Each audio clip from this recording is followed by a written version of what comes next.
Dear students, international organisation UNO के हवाले से बात की थी और उसी टॉपिक को आगे लेते हुए हम आज इसके स्ट्रक्चर के बारे में बात करेंगे कि ये जो यूनाइटेड नेशंस जनरल असेंबली, ये जो यूनाइटेड नेशंस ऑर्गेनाइजेशन है, इसका जो स्ट्रक्चर है उसके 6 हिस्से हैं। पहला हिस्सा जिसे हम UNGA United Nations general assembly के नाम से जानते हैं, दूसरा जो है UNSC यानी यूनाइटेड नेशन सिक्योरिटी काउंसिल, तीसरा है UNECOSOC United Nations economic and social council, चौथा जो है that is United Nations trusteeship council, पांचवा जो है that is international court of justice, और जो इसका छठा ऑर्गन है दैट इज़ सेक्रेटरीट। पहले हम यूनाइटेड नेशन जनरल असेंबली के हवाले से बात करें, क्योंकि जब यूएन को फाउंड किया गया था उस वक्त इसमें जो मेंबर्स की तादाद थी वो 50 थी, लेकिन बढ़ते बढ़ते जब दुनिया से इम्पीरियलिस्ट पावर ख़त्म होते गए और कॉलोनीज लिबरेट की गई, तो उस वजह से आज जो सॉवरेन कंट्रीज की तादाद है वो 193 तक पहुंची है। तो आज जो यूनाइटेड नेशन जनरल असेंबली के जो मेंबर्स की तादाद है वो 193 है। तो इसमें जो हर एक sovereign country United Nation general assembly के लिए 5 मेंबर्स को वहाँ पे सेंड करती है, और वहाँ पे जो यूनाइटेड नेशन जनरल असेंबली का जब इजलास होता है, किसी रेजोल्यूशन को हल करना होता है, किसी डिस्प्यूट को हल करना होता है, रेजोल्यूशन में वोट डालने की नौबत आ जाती है,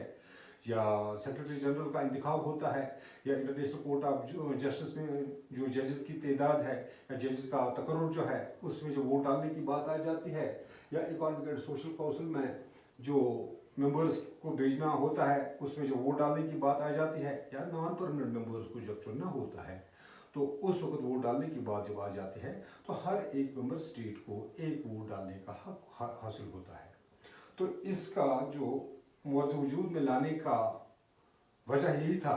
कि दुनिया के अंदर, पूरे ग्लोब के अंदर, पूरी दुनिया के अंदर किस तरीके से हम पीस को बनाए रखें, और ये जो मेंबर स्टेट्स हैं, ये सारे स्टेट्स जितने भी मैटर्स जो कंसर्न होते हैं यूएन चार्टर के मुतालिक, उन पे जो डिस्कस किया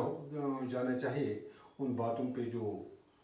डिस्कशन की ज़रूरत होती है, तो यूनाइटेड नेशन जनरल असेंबली में उन बातों के लिए डिस्कशंस होते हैं। तो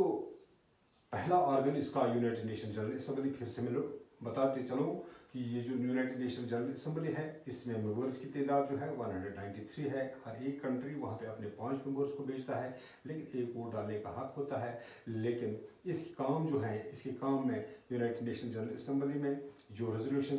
लाए जाते हैं उन पे डिस्कशन करना, जो यूएन चार्टर के मुतालिक जो कंसर्न्स होते हैं उन पे डिस्कशन करना, या नॉन परमानेंट मेंबर्स को चुनना, या सेक्रेटरी जनरल को चुनना, या जजेस of high court, international court of justice उनको चुनना, इसी यूनाइटेड नेशन जनरल असेंबली के काम का अहाता है। तो दूसरा इसका जो है वह है United nation security council. Security council की अगर बात करें तो सिक्योरिटी काउंसिल में हमारे पास जो मेंबर्स की तादाद है वो 15 है।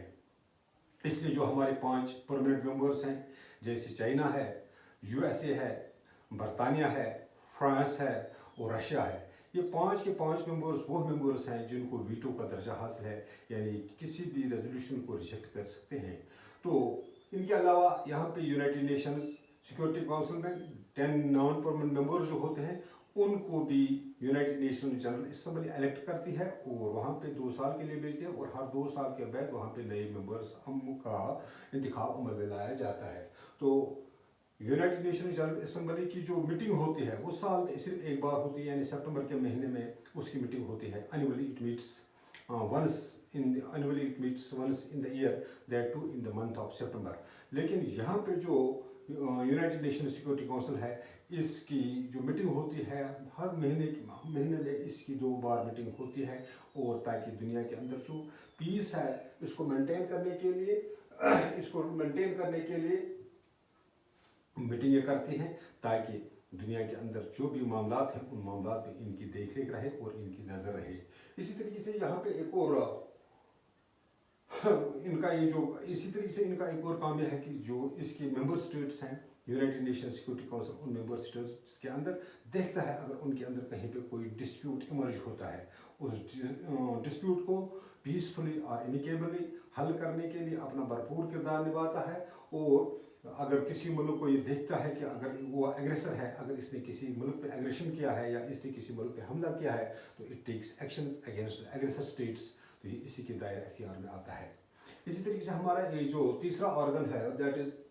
Economic and social council. इस इकोनॉमिक एंड सोशल काउंसिल के अंदर जो मेंबर्स की तादाद है वो भी 54 है, और इन 54 मेंबर्स को भी इलेक्ट करना यूनाइटेड नेशंस जनरल असेंबली के हाथ में, इसी के दायरे कार में होता है।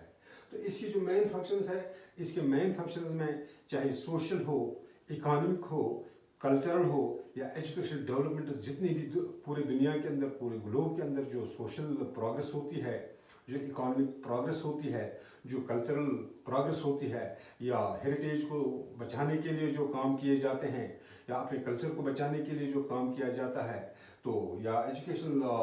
इंस्टीट्यूट्स या एजुकेशनल इम्प्रूवमेंट्स की बातें जो की जाती हैं, उनकी देखरेख के लिए एक बाज़ाब्ता एक इंटरनेशनल काउंसिल बनाया गया, which is best known as United Nations economic and social council, and it looks after the affairs of social, economic, cultural, as well as educational improvements throughout the globe. Likewise, we are having another organ of this United Nations, which is known as Trusteeship Council. This Trusteeship Council, it looks after the affairs of those 14 member states which were liberated from the Germany and Japan when there occurred the Second World War. After the decolonization period, these 14 member states which were liberated from these aggressors, from these imperialist powers, these are given under the, and these were given to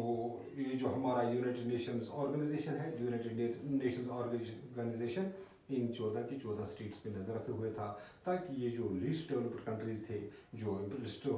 powers से दबाए रखे थे, जो colonies थे, अब इनकी जो तरक्की है उस तरक्की की पेस को बढ़ाने के लिए इन ममालिक को इस यूनाइटेड नेशन ट्रस्टीशिप काउंसिल के दायरे में रखा गया था। लेकिन आफ्टर द डिकॉलोनाइजेशन, अब जो पूरी दुनिया के अंदर डिकॉलोनाइजेशन हो गई, इंपीरियलिस्ट पावर ख़त्म हो गई, अब इन ममालिक this has now declined its importance, अब इसकी इतनी इम्पोर्टेंस नहीं रही है। तो यहाँ पे एक और ऑर्गन जो हमारा है that is international court of justice. International court of justice में जो जजेस की तादाद है, तो जजेस की तादाद यहाँ पे 15 है। ये पहले कम थी, कभी पहले 8 थी, उसके बाद 11 की गई, अब आज की डेट में ये 15 है। लेकिन इंटरनेशनल कोर्ट ऑफ जस्टिस में जो जजेस होते हैं, इनका तकर्रुर भी, इनका इलेक्शन भी, इनको इलेक्ट करके यूनाइटेड नेशन जनरल असेंबली इस इंटरनेशनल कोर्ट ऑफ जस्टिस में इनको भेज देते हैं। तो इसका दायरा कार जो है, अगर वॉरिंग स्टेट्स हैं, जो इनके अंदर कोई डिस्प्यूट्स हैं, जो मेंबर स्टेट्स हैं, अगर उनका कोई आपसी कोई डिस्प्यूट है, उस डिस्प्यूट को रिजॉल्व करने के लिए ये अपना भरपूर किरदार निभाते हैं। और ये जो इसका जो मेन फंक्शन है, एक तो डिस्प्यूट्स को रिजॉल्व करना है, दूसरा ये जो यूनाइटेड नेशंस जनरल असेंबली है या यूनाइटेड नेशन सिक्योरिटी काउंसिल है, उनको इंटरनेशनल लॉ की एडवाइस देना इन जजेस के दायरे अख्तियार में होता है। तो ये इंटरनेशनल कोर्ट ऑफ जस्टिस का ये काम है। लेकिन इसके अलावा जो लास्ट ऑर्गन इसका है that is United Nations secretariat. तो यूनाइटेड नेशंस सेक्रेटरीट जो है, इसका काम जो है, इसका परमानेंट ऑफिस जो है, ये यूनाइटेड नेशंस ऑर्गेनाइजेशन का परमानेंट ऑफिस यही यूनाइटेड नेशंस सेक्रेटरीट होता है। जितने भी इसके ऑर्गन्स हैं, चाहे यूनाइटेड नेशंस जनरल असेंबली हो, यूनाइटेड नेशंस सिक्योरिटी काउंसिल हो, इकोनॉमिक और सोशल काउंसिल हो, या इसका ट्रस्टीशिप काउंसिल हो, या इंटरनेशनल कोर्ट ऑफ जस्टिस हो, जो भी यहाँ पे काम होता है, उन तमाम काम का जो मिनट्स हैं, जो उसकी कार्रवाई है, उस कार्रवाई को बनाए रखना, उस कार्रवाई को संभाले रखना, इसके दायरे अख्तियार में आ जाता है। और it is headed by the United Nation general secretary. जो जनरल सेक्रेटरी यहाँ पे होता है, the general secretary is the chief executive officer of the United Nations organisation. So to carry forward this chapter, we shall discuss the another related things in the next video. Till then, I would like to say you goodbye. Thank you.